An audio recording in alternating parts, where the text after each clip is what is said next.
আসসালামু আলাইকুম দর্শক, স্বাগত জানাচ্ছি নিউজ71.টিভির পর্দায়। আপনাদের সঙ্গে আজ স্বাস্থ্য বিষয়ক এক বিশেষ অনুষ্ঠানে আমি রয়েছি জিতু রায়। আজ আমরা কথা বলবো ডেঙ্গু পরিস্থিতি নিয়ে। মুন্সিগঞ্জে এই ডেঙ্গু পরিস্থিতি কতটা ভয়ঙ্কর সেটি শুধুমাত্র সদর হাসপাতালের একটি পরিসংখ্যানে কিন্তু সেটি অনুধাবন করা যায়, কিন্তু এটিকে পরিসংখ্যানের মাপকাঠিতে বা সীমাবদ্ধতা করা যাবে না, কেননা সেটি মাত্র শুধু সরকারি হিসাব। হাজারের ওপর রোগী চিকিৎসা নিয়েছে মুন্সিগঞ্জ সদর হাসপাতাল থেকে। এখনো প্রায় ৬৬ জন রোগী মুন্সিগঞ্জ সদর হাসপাতালে ডেঙ্গু ওয়ার্ডে ভর্তি রয়েছে। সেই জায়গা থেকে মুন্সিগঞ্জের শুধুমাত্র সরকারি হিসাবটি আমরা আমাদের কাছ থেকে জানাতে পারলাম, কিন্তু বেসরকারি পর্যায়ে অধিকাংশ রোগীরা কিন্তু চিকিৎসা নিচ্ছেন। সেটি যদি মুন্সিগঞ্জের বিভিন্ন ক্ষেত্রে মিলিয়ে দেখা হয় তার সংখ্যা কিন্তু অনেক বাড়বে। সেই জায়গা থেকে বোঝাই যাচ্ছে মুন্সিগঞ্জের ডেঙ্গু পরিস্থিতি অন্যান্য জেলার চাইতে কতটা ভয়াবহ রূপ নিয়েছে। এই অবস্থাতে শিশু, বৃদ্ধ এবং পুরো পরিবারকে নিরাপদ রাখবার জন্য আমাদের করণীয় সম্পর্কে সচেতন হতে হবে। আর এই সচেতনতা বৃদ্ধির লক্ষ্যে আজ আমাদের সাথে এই বিষয় সম্পর্কে জানাতে যুক্ত হয়েছেন মুন্সিগঞ্জের একজন পরিচিত মুখ, ডাক্তার মোহাম্মদ নাজমুল হাসান, যিনি ব্রেন, স্নায়ুরোগ ও মেডিসিন বিশেষজ্ঞ, সহযোগী অধ্যাপক ও বিভাগীয় প্রধান, doctor Sirajul Islam medical college and হাসপাতাল লিমিটেড। আমাদের সঙ্গে রয়েছেন ডাক্তার মোহাম্মদ নাজমুল হাসান। আপনাকে স্বাগত নিউজ71.টিভির পর্দায়। ধন্যবাদ জিতু সাহেব, আপনাকে আজ ডেঙ্গু সম্বন্ধে বলার জন্য। আমরা একটা খুব খারাপ পরিস্থিতির মধ্যে রয়েছে। আপনি শুনেছিলেন আমি কথা বলছিলাম, মুন্সিগঞ্জে সদর হাসপাতালে ডেঙ্গু পরিস্থিতি প্রায় হাজারের উপরে রোগী সেখান থেকে চিকিৎসা নিয়েছে। এখন পর্যন্ত ৬৬ জন রয়েছে। এটি আমাদের কাছে সরকারি হিসাব, কিন্তু এখন পর্যন্ত অনেকেই বাড়িতে থেকে চিকিৎসা নিচ্ছেন। এই পরিস্থিতি থেকে উত্তরণের জন্য আমরা আজকে আপনার সঙ্গে কিছু আলোচনা করবার চেষ্টা করব। শুরুতে যদি আমরা যেটা লক্ষ্য করছি, আমি যদি আপনাকে সহজ করে বলতে চাই, আমি আমার পুরো পরিবার সহ ডেঙ্গুতে আক্রান্ত হয়েছে। আমার প্রতিবেশীরা আক্রান্ত হয়েছেন। একজন ডেঙ্গু রোগী হবার পরে মানসিক একটা চাপের মধ্য দিয়ে যায়, অনেক প্রশ্ন আমাদের মধ্য দিয়ে ঘোরাফেরা করে। আমি চেষ্টা করবো আমার দর্শকদের আজকে আপনার মাধ্যমে সবকিছুই জানাবার জন্য। শুরুতে আপনার কাছে যেটি জানতে চাইব, ডেঙ্গু আসলে কি আর এই রোগটা কিভাবে ছড়ায়। এই শব্দটা আমি আপনাকে কিভাবে বলছি, কিছুক্ষণ আগে আমি একটা পরিবারের সাথে কথা বলছিলাম, তারা বলছেন এখন আমাদের কাছে বিশ্বাস হয় না এটা ভাইরাস জনিত, বলছে এটা ছোঁয়াছুঁয়ি রোগ। আসলে ডেঙ্গু কি? হ্যাঁ, ধন্যবাদ জিতু সাহেব। আসলে এই ডেঙ্গু হচ্ছে এক ধরনের ভাইরাস জনিত রোগ। সেটা অবশ্যই মশাবাহিত। মশা বলতে আমাদের যে এডিস যে মস্কিটো, আপনার এডিস যে মস্কিটো, সেটার বাইট মানে কামড়ের মাধ্যমে আপনার হবে। এখন যেহেতু বর্ষাকাল, আমরা জানি যে এপ্রিল থেকে সেপ্টেম্বর পর্যন্ত আমাদের এই সময়টাতে কিন্তু ডেঙ্গুর প্রকোপ অনেক বেড়ে যায়। কিন্তু আমি মানে সত্যি খুব আতঙ্কিত এই কারণে, আমি তো ঢাকাতে থাকি, আমি ঢাকাতে আমাদের হসপিটাল আছে, ওখানে কাজ করি, প্লাস মুন্সিগঞ্জ কাজ করি। মুন্সিগঞ্জে যে আউটব্রেকটা হয়েছে, আসলে আমি নিজে যেতে মুন্সিগঞ্জের সন্তান, সেই হিসাবে আমার কাছে অবাকই লেগেছে। কারণ আমরা যে পরিমাণ ডেঙ্গু রোগী পাই এখন কিন্তু ঢাকাতে কম, কিন্তু মুন্সিগঞ্জে যে রিপোর্টটা দেখলাম, হসপিটালে তিল ধারণার জায়গা নেই। তা আপনি যে কোশ্চেনটা শুরু করেছিলেন যে আসলে ডেঙ্গু রোগ কিভাবে ছড়ায়, আমি আগেও বলবো, এখনো বলতেছি, এটা হচ্ছে মশাবাহিত রোগ। ডেঙ্গু যে এডিস মশা, এই মশার কারণে পেশেন্টের কাছ থেকে কামড়ের মাধ্যমে আমার কাছে আসবে। সো এইভাবে কিন্তু ডেঙ্গু রোগ ছড়ায়। এবং এই এডিস যে মস্কিটো, সেটা কিন্তু আমাদের ফ্রেশ পানিতে, আশ্চর্য অবাক হবেন, ফ্রেশ পানিতে সে থাকে, পরিষ্কার পানিতে। আমাদের মধ্যে একটা ভ্রান্ত ধারণা থাকে নালা ডোবাতে, হ্যাঁ, আমরা ভেবে থাকি যে যেখানে ময়লা জমে আছে, আবর্জনা, হয়তো বা সেখানেই হচ্ছে। হ্যাঁ, আচ্ছা, আশ্চর্য। আপনি দেখবেন আমরা যেটা বলি, বাসার আপনি ফুলের টব কিনেছেন, সেখানে পানি দিচ্ছেন, সেখানে কিন্তু ডেঙ্গুর যে লার্ভা ওইখানে ওটা জন্মায় এখানে। আচ্ছা। এবং আপনার টায়ার একটা ফেলে রাখছেন, একটা টব ফেলে রাখছেন, একটা বালতি ফেলে রাখছেন, ওই বৃষ্টির যে পানি, সেখানে ওই মশার ডিমগুলা গ্রো করে, সেখান থেকে মশা হয়, এবং এই মশাগুলা এই ডেঙ্গু যে ভাইরাস সেটা ক্যারি করে। এখন আপনার এই কারণে এই মশা যখন আপনাকে কামড় দিবে, আপনার ডেঙ্গু হবে।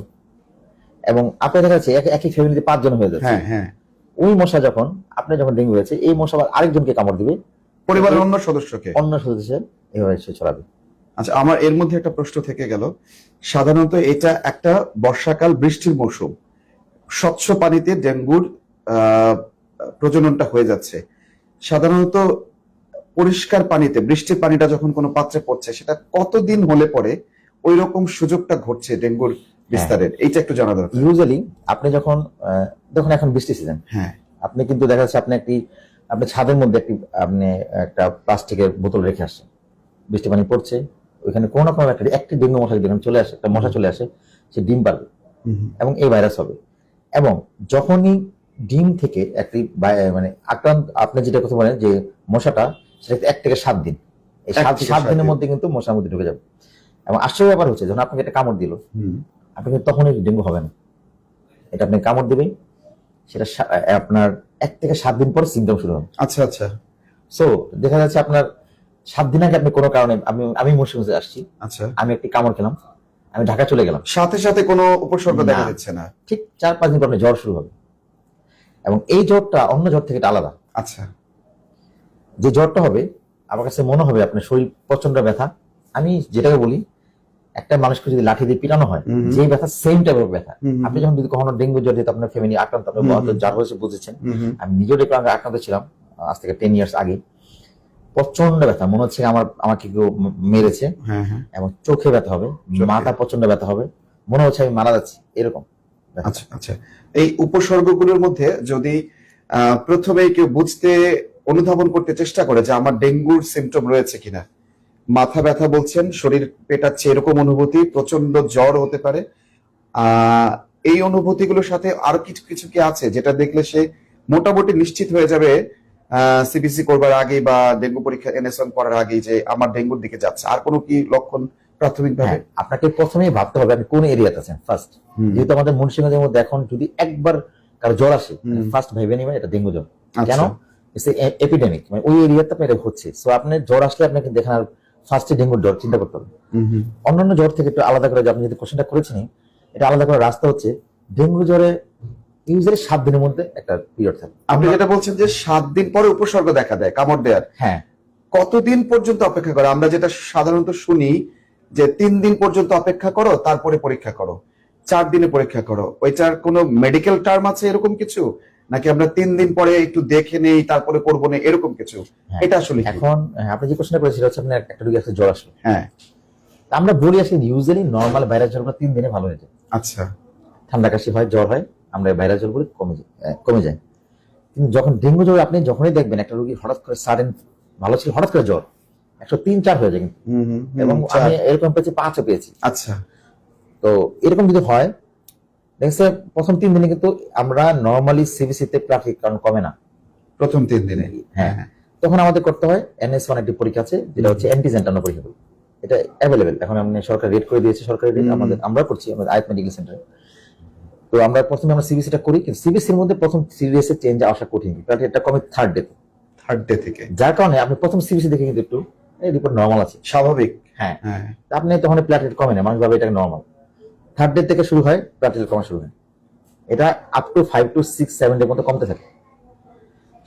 আর এই থার্ড ডে থেকে কিন্তু রোগী খারাপ হয়, আচ্ছা, এবং জ্বরও কমতে থাকে, জ্বর কমে যায়, হ্যাঁ, কিন্তু তার শারীরিক আরো খারাপের দিকে যাচ্ছে। হ্যাঁ, আমি আপনি এই অনুষ্ঠানে বলতে চাই, ডেঙ্গু রোগী যে মারা যাচ্ছে, আমার ডেঙ্গু আতঙ্কিত হয়ে যায়। মোস্ট অফ দা যখন জ্বর কমে যায় তখনই খারাপ হয়, রোগী ভাবে আমি ভালো আছি, কিন্তু তখনই প্লাটেলেট কমে যায় এবং তার ব্লাড প্রেশার কমা শুরু করে, এবং রোগী ভাবে আমি বাসায় আছি, তার ব্লিডিং, প্লাটেলেট কমে গেলে ব্লিডিং হবে, প্রেশার কমে গেলে আপনি বিভিন্ন অর্গান এফেক্টেড হয়ে মারা যাচ্ছে। দর্শক, News71.tv পর্দায় আমার সঙ্গে এই মুহূর্তে যুক্ত আছেন ডাক্তার মোহাম্মদ নাজমুল হাসান।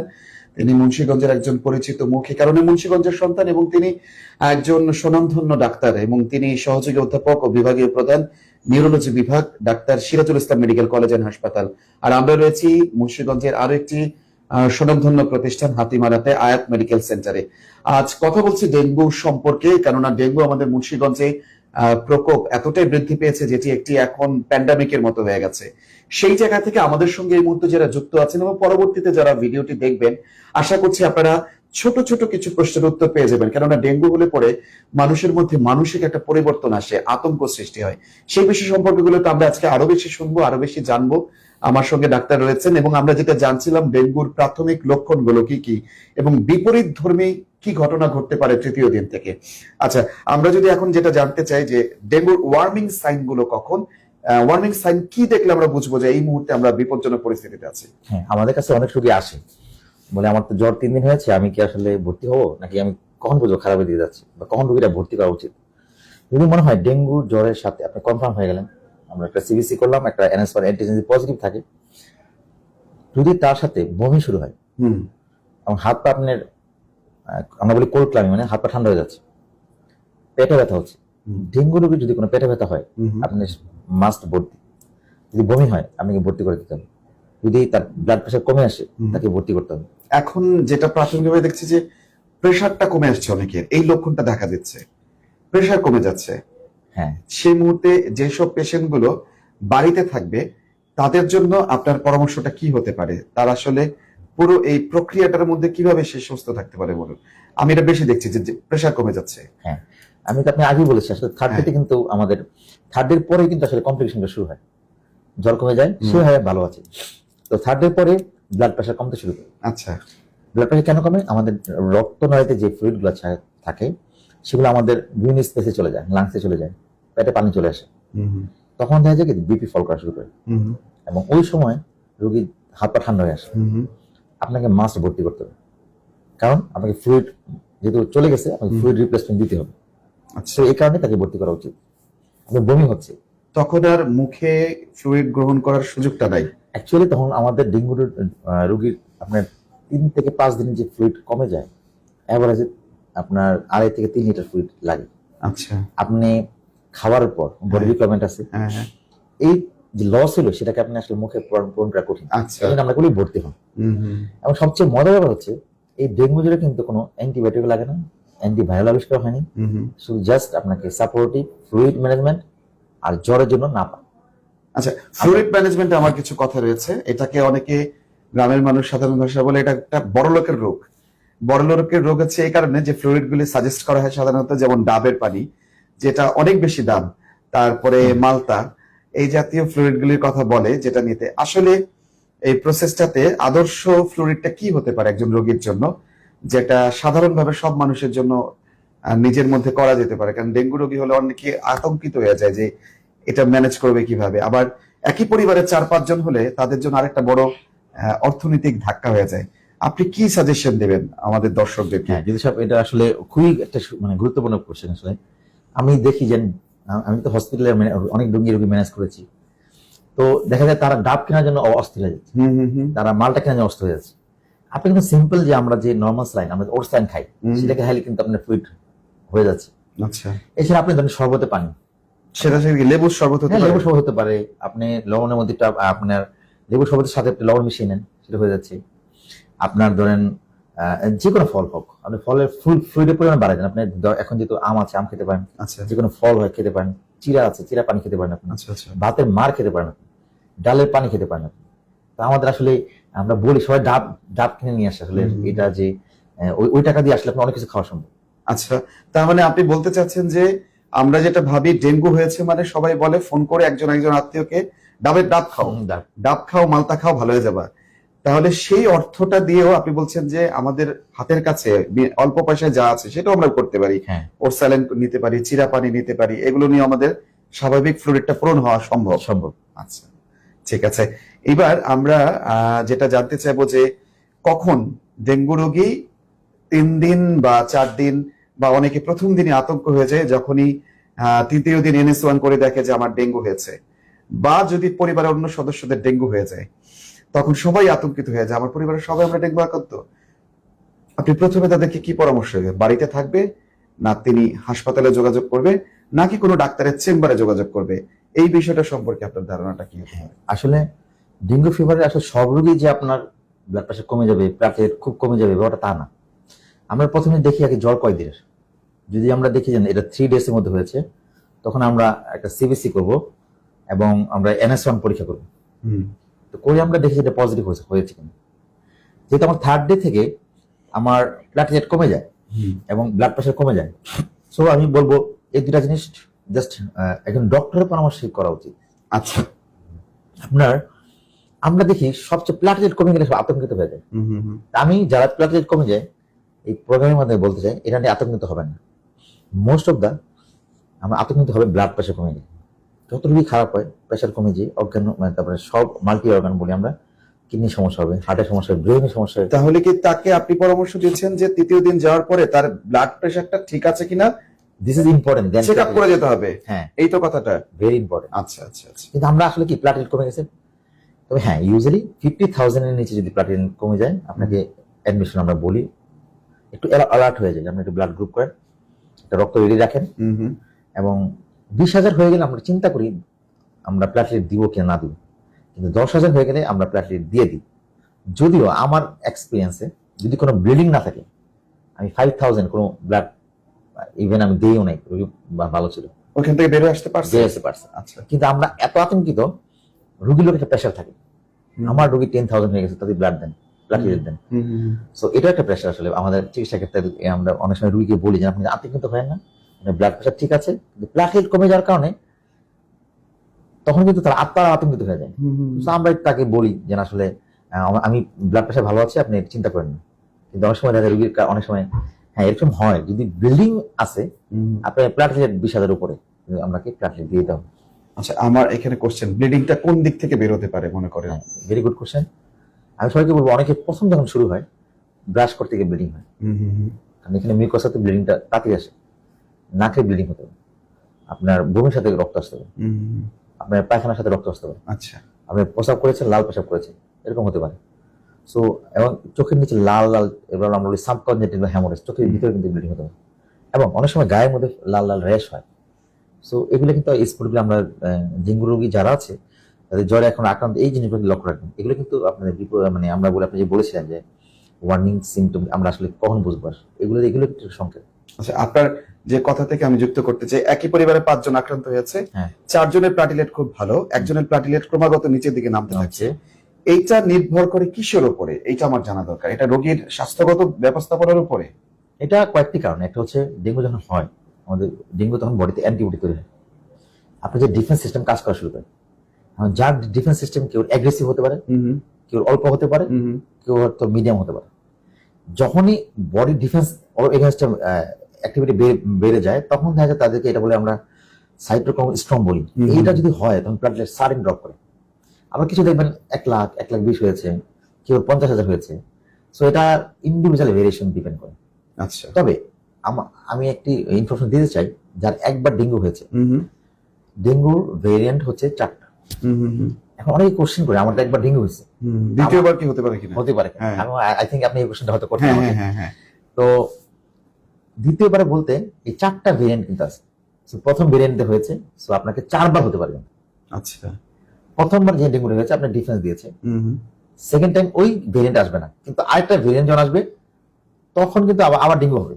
মানে যদি আরেকটা ভেরিয়েন্ট সুযোগ ঘটে যায় এটা, তাহলে সে আক্রান্ত হবে, আবার আক্রান্ত হবে। আর যদি প্রথম ভেরিয়েন্ট যেটা সেই ওটা দেওয়া হবে, মশাটা যদি হয় তাহলে আর হবে না, অ্যান্টিবডি সেভাবে গঠিত হয়ে গেছে। আচ্ছা আচ্ছা। কিন্তু খারাপ সংবাদ হচ্ছে, যার সেকেন্ড টাইম ডেঙ্গু হয় সেই শকে যাবে, মানে আমরা বলি ব্লাড প্রেশার ফল করা শুরু করবে। আচ্ছা আচ্ছা। সো সেকেন্ড টাইম যে ডেঙ্গু, আমরা বলি ডেঙ্গু স্ট্রেন 2, মানে এটা কিন্তু ডেঞ্জারাস।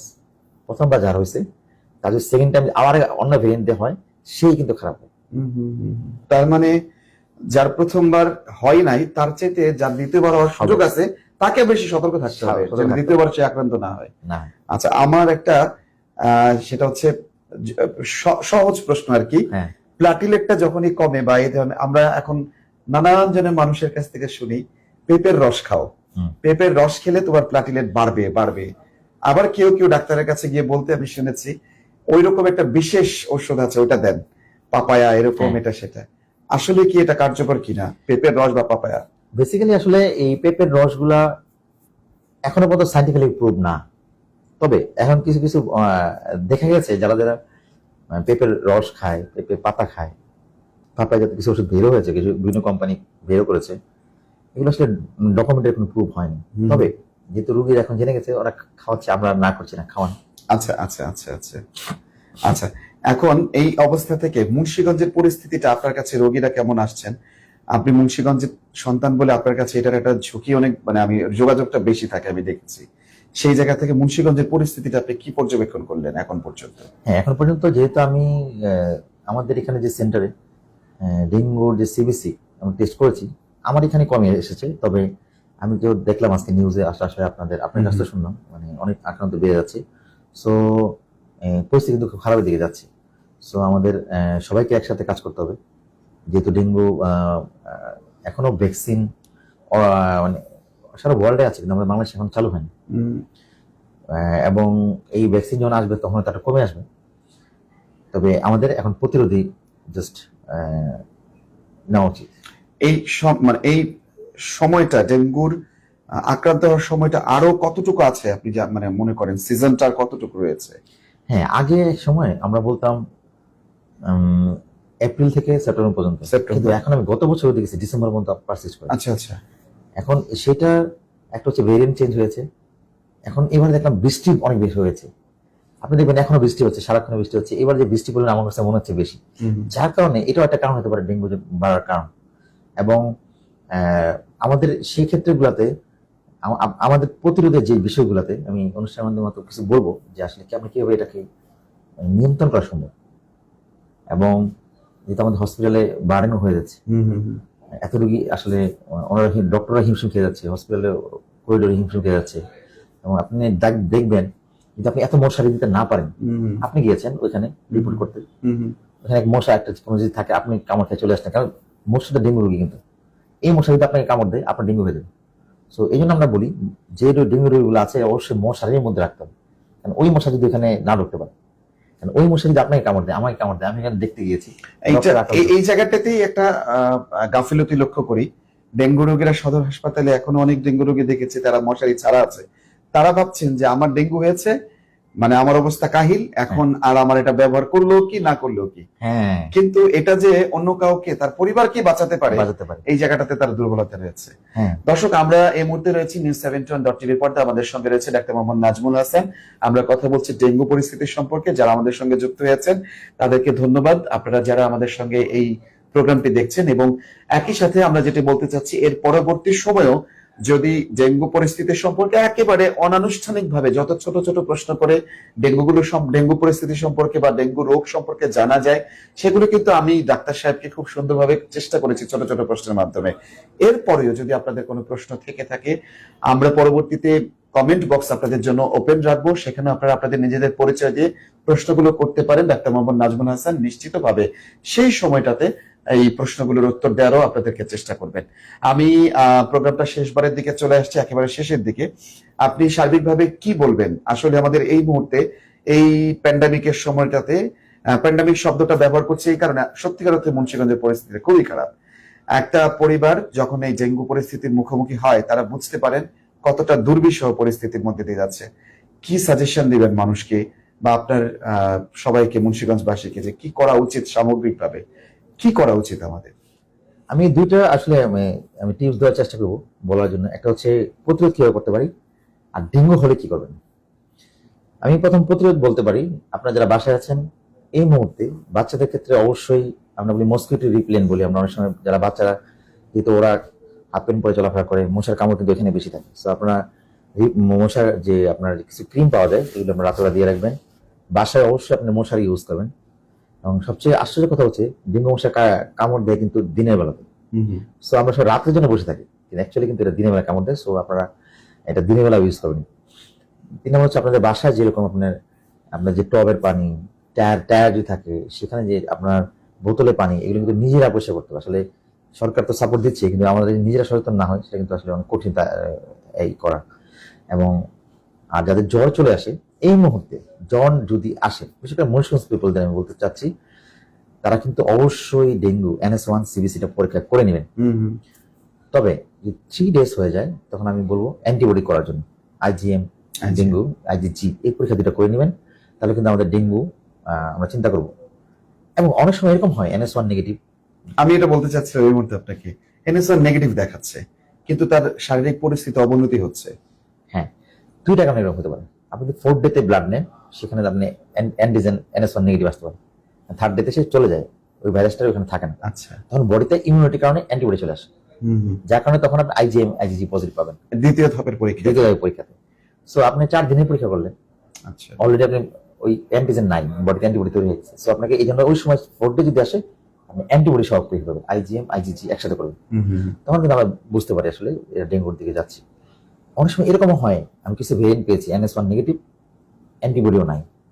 তখন কিন্তু আমাদের ক্লিনিক্যাল জাজমেন্ট আমি দেখে দেখে রোগী বুঝতে পারি, প্লাস হচ্ছে আমরা ওই সময় প্লাটেলেট কমতে চাই, তখন কিন্তু আমরা বুঝতে পারি এটা ডেঙ্গুর দিকে যাচ্ছে। So NS1 negative, antibody negative, তারপরে কিন্তু ডেঙ্গু হতে পারে। সো আপনারা এই জন্যই এই জিনিসটা ডক্টর বুঝবে, আসলে নিজেরা আমরা অনেক যতই জাজমেন্ট করি না কেন আসলে এটা কিন্তু আমরা নিজেরা বুঝতে পারি। সো তখন কিন্তু আপনি অবশ্যই একজন ডক্টর পরামর্শ নেবেন। আমি আগেই বলেছি, যদি পেটে ব্যথা হয়, বমি হয়, হাত পা ঠান্ডা হয়ে আসে, বাসায় টেক কেয়ার করার কেউ নাই, তারপরে কিন্তু হসপিটালে ভর্তি হয়ে যাবেন। এবং অবশ্যই fluid management is more important. এবং যারা ডেঙ্গু রোগী যদি কারো পজিটিভ আসে, অবশ্যই ব্লাড গ্রুপটা করে আপনাকে একটা ডোনার রেডি রাখবেন। আচ্ছা, যে কোনো টাইম হসপিটাল প্লাট লাগতে পারে, এরকম হলে আপনাকে এই নেগেটিভ রক্ত আপনি হঠাৎ করে ব্লাড গ্রুপ নিয়ে আসো, আপনি ওই ব্লাড কিন্তু সাডেন অ্যারেঞ্জ করা কঠিন। সো এই জন্য আমরা বলবো তখন আগে থেকে যদি আপনার ব্লাড গ্রুপ জানা যায় এবং অ্যারেঞ্জ করে রাখা যায়, তাহলে কিন্তু আপনার আগে থেকে প্রিপারেশন নেওয়া সম্ভব। হ্যাঁ, এবং অবশ্যই ডেঙ্গু জ্বরের প্রচুর পরিমাণে তরল খাবার খেতে হবে। আমি আগেই বলেছি, ডালে পানি, আপনার যে কোনো ফলের শরবত খেতে পারেন, এবং শরবত, এবং ওটস লাইন সিম্পল কিনে এই ফ্লুইড খাবেন। আর যাদের জ্বর আসে স্পঞ্জিং করবেন, এবং আপনার প্যারাসিটামল জাতীয় ওষুধ খাবেন। আর অন্য কোনো, আমি এই প্রোগ্রামে বলতে চাই, যে ব্যথাটা হয় অনেক করে পেইন কিলার খায়, এটা খাওয়া যাবে না, প্লেটলেট কমে যাবে, আপনি ব্লিডিং হয়ে মারা যাওয়ার সম্ভাবনা থাকে। সো আপনারা এই কয়েকটি অ্যাডভাইস জাস্ট আমি আজকে অনুষ্ঠানের মাধ্যমে যারা জানে না তাদেরকেও জানাই দেন, এবং আপনারা নিজেরা মেনটেন করেন, যাতে কারণ পরিস্থিতিটা যেহেতু আমাদের মুন্সিগঞ্জে একটু বেশি। সো এই প্রোগ্রামটা যারা আছে সবাই শেয়ার করে দিবেন, যাতে করে সবাই দেখতে পারে এবং জানতে পারে। এবার সবশেষ যে প্রশ্নটা আমি করতে চাই সেটা হচ্ছে, এতক্ষণ মেডিকেল এক্সপিরিয়েন্স থেকে আপনি কথা বলছিলেন, এর মধ্যে নিশ্চয়ই যুক্ত হবে মেন্টাল একটা, রোগীর মেন্টাল হেলথটা কি রকম সেটার উপরে। সত্যিকার অর্থে কি মানসিক শক্তি রোগীকে সুস্থ রাখতে পারে কিনা? এই ডেঙ্গু পরিস্থিতিতে মানুষ যখন বিভ্রান্ত হয়ে যায়, মানুষ যখন দুর্বল হয়ে যায়, আমরা এমন শুনেছি তৃতীয় চতুর্থ দিন মানুষের মনে হয় আমি যেন মৃত্যু পথযাত্রী, মনে হয় আমি যেন মানসিক রোগী অবস্থায় যাব। সেই সময় মানসিক শক্তিটা তাকে শারীরিক শক্তিতে রূপান্তর করে কিনা, এটা একটু জানা দরকার। ডেফিনেটলি আপনি যখন কিছু রোগী আছে, আমরা যখন একটা মানুষ মারা যায় দেখবেন কিছু লোক কান্না করে, কিছু লোক চুপচাপ বসে থাকে। সো এই সাইকোলজিক্যাল জিনিসগুলো হচ্ছে এক একজনের স্ট্রেংথ হচ্ছে এক একজনের কাছে এক এক রকম। তো যারা কান্না করে না তার মানে সে কষ্ট পায় না, ব্যাপারটা তা না, সে কান্না লুকিয়ে রাখতে পারে, সে স্ট্রেংথ থাকে। আর কেউ দেখবেন কান্না করছে, বিলাপ করে কান্না করছে, সেও কষ্ট পাচ্ছে, সেও কষ্ট হচ্ছে, বাট মেন্টাল স্ট্রেংথ ওদের অনেক বেশি থাকে। তো আমি যাদের বলবো, যাদের ডেঙ্গু হয়, আপনার আতঙ্কিত হবেন না, অবশ্যই একজন ডক্টর পরামর্শ নেবেন। তিনি আপনাকে দেখে বলতে পারবেন এটা কি মাইল্ড ডেঙ্গু না মডারেট না সিভিয়ার ডেঙ্গু। সো সে আলাদা করে দিবে, এবং সে আপনাকে বাসা চিকিৎসা করবেন নাকি হসপিটালে চিকিৎসা করবেন সেটা কিন্তু সে আলাদা করে দেবে। সো তখন কিন্তু আপনার জন্য ট্রিটমেন্ট নেওয়া সহজ হবে। কিন্তু আমি মনে করি ডেঙ্গুতে আমি মনে করি নিজেরা চিকিৎসা না করাই বেটার, তাহলে কিন্তু মৃত্যু হার কমানো সম্ভব। ধন্যবাদ আপনাকে আমাদের সাথে যুক্ত থাকার জন্য। আমরা ডাক্তার মোহাম্মদ নাজমুল হাসানের শেষ কথাটা দিয়ে শেষ করতে চাই। ডেঙ্গুতে নিজে চিকিৎসা না করে একজন ডাক্তারের পরামর্শ নেবেন, এটি হতে পারে আপনার জন্য জীবন ঘাতী। সেই জায়গা থেকে ছোট্ট এই মশার কামড়কে যেমন আপনি অবহেলা করলে আপনার জীবনে দুর্গতি নেমে আসতে পারে, ঠিক ডেঙ্গু হয়ে গেল নিজে পরামর্শ করে নিজে চিকিৎসা করাটাও বিপদ হতে পারে। এজন্য আপনি একজন ডাক্তারের পরামর্শ নেবেন, তিনি আপনাকে তার অভিজ্ঞতার মাধ্যমে ডেঙ্গু পরিস্থিতি সম্পর্কে আপনাকে ধাপে ধাপে নিয়ে যাবে, আপনি কোন পরিস্থিতি থেকে সুস্থ হয়ে উঠবেন। আমরা মুন্সিগঞ্জের এই পরিস্থিতিতে নিজেদেরকে সচেতন করব, প্রতিবেশীকে সচেতন করব, সার্বিকভাবে নিজেরা সচেতনতা বৃদ্ধি করতে পারলে তবে আমরা সুস্থ হতে পারবো। আর যেসব রোগী ইতিমধ্যে ডেঙ্গুতে আক্রান্ত হয়েছেন, তারা নিজেরা নিজেদের এই অভিজ্ঞতাগুলোকে কাজে লাগিয়ে দ্বিতীয়বার যেন আক্রান্ত না হয় সেই চেষ্টাটাই করতে হবে।